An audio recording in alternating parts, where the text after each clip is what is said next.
We're here today to defend the most basic of all human rights, the right to health and the right to life.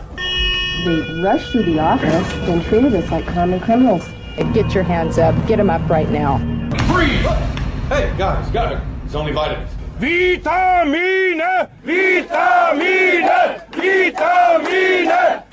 Tens of millions of men were cheated out of an effective, non-toxic therapy. Just cheated out of it and forced to buy an expensive, dangerous therapy that is only half as good. And that upsets me. I'm angry about that. If there's a higher corporate good to be served by breaking the law, by having the FDA work with the Codex and try and drag the U.S. into this nightmare, then they're all for it. Codex is bad. It's bad for a lot of people. And it's bad for the very people who need it the most. And it's the power that's in the WTO that we have to deal with ultimately. And I don't like the trend. Turn the camera off. We can talk.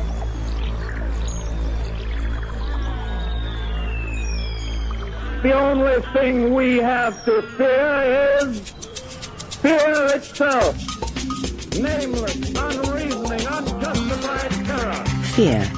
Its darkness causes humanity to make awful choices.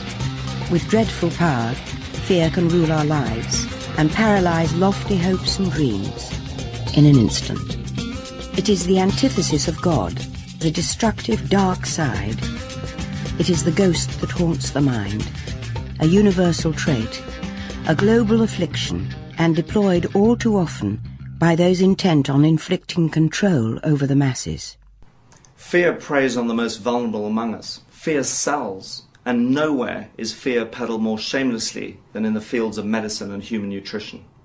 Fear anesthetizes us. It coerces us, making us believe that we can do little on our own to prevent or treat disease, and forces whole nations to kneel at the altars of the drug industry. And of course the fearmongers are also preying on fear of disease. And the solution that the fearmongers give us are drugs. Yet drugs are the single most dangerous thing we can put in our mouths.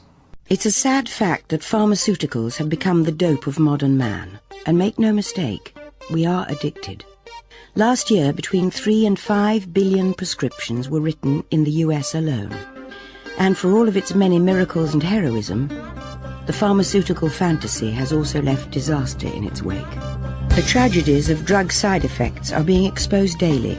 Prozac, Vioxx, Celebrex, Baycol, Lariam, and Zoloft, just to name a few, are deeply uncomfortable reminders that secrecy and sales have often circumvented safety.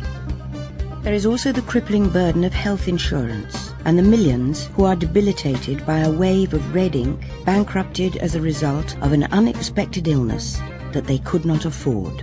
As if by design, health choices are limited, information is scarce, lives are ruined, and the truth be damned.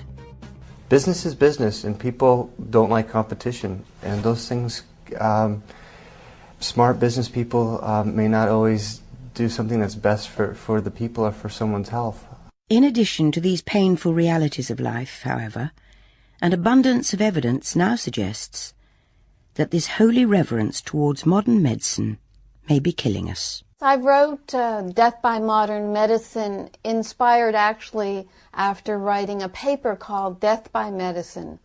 And what I found after analyzing government databases and peer-reviewed journal articles, I found that 784,000 people are dying annually, prematurely, due to modern medicine intervention, and also found studies that said we're only capturing 5 to 20% of the actual deaths. We're clear that the status quo is equal to a premature death in this country. Someone needs to stand up and scream and say, foul, something's gone awry. Somebody needs to stop this madness and say to the public, there's a better option. We will no longer accept the status quo. But the fear machine is well oiled by petrochemical dollars and a near worldwide monopoly in healthcare. It works overtime to prevent the truth about dietary supplements from getting out to the public. Governments, particularly in Europe and the United States, seem all too eager to comply with the robber barons of healthcare. It has always been so, as evidenced by this 40-year-old government film, which is but one of many in their arsenals. But it's still the same old snake oil.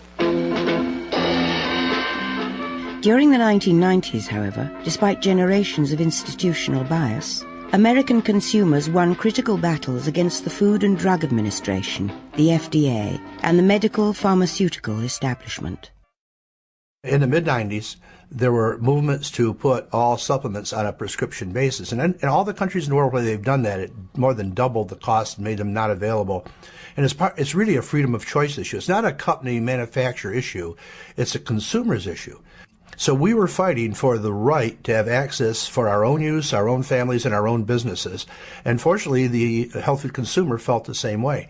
We actually were able to marshal, one day in a period of hours, 1 million phone calls to the government. It was really a citizens' uprising. This massive consumer movement for healthcare freedom was invigorated when the FDA became enveloped in controversy of its own making. The agency approved a guns-drawn raid at the clinic of Dr. Jonathan Wright and also raided dozens of health food stores in a premeditated power grab. Consumer outrage fueled Hollywood to become immersed in the debate, and actors like James Earl Jones and Sharon Stone became part of a national campaign for healthcare freedom of choice. When Mel Gibson came aboard, he documented his views in memorable fashion. Freeze! Hey, guys, it's only vitamins. Vitamin C, like in oranges.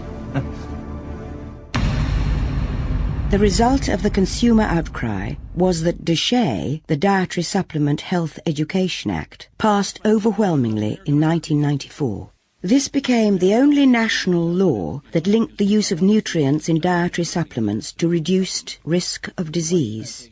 And since DSHEA helped ensure relatively free access to a wide range of dietary supplements for consumers, activists pulled back from the front lines, thinking that their struggles were over. Others, like Joe Bassett, knew better.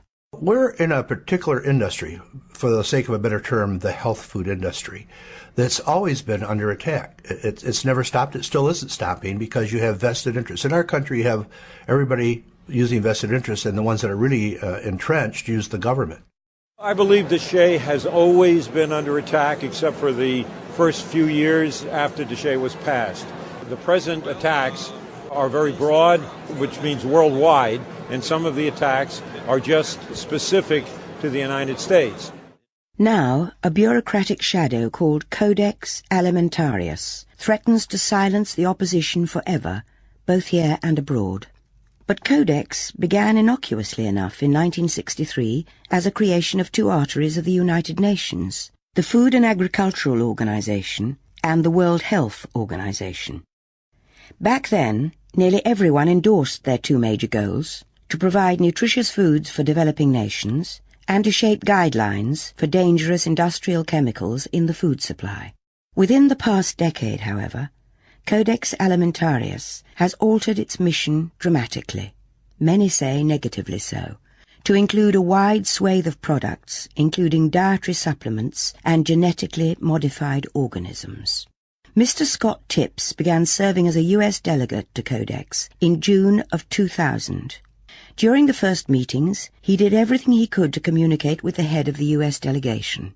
I, in a flurry of notes, passed comments and suggestions and the like to Elizabeth Yetley, who was the American delegate there, and it made no impact. In fact, the only impact I had was to call her during a break and basically be very tough with her about a particular clause that she was trying to remove from the final report. That particular sentence or clause basically said that the United States supports the right of consumers to have free access to vitamins and minerals, and she had unilaterally yanked that from the final reports. This attitude by Ms. Yetley, who is an employee of the U.S. Food and Drug Administration, is reflective of Codex meetings in general.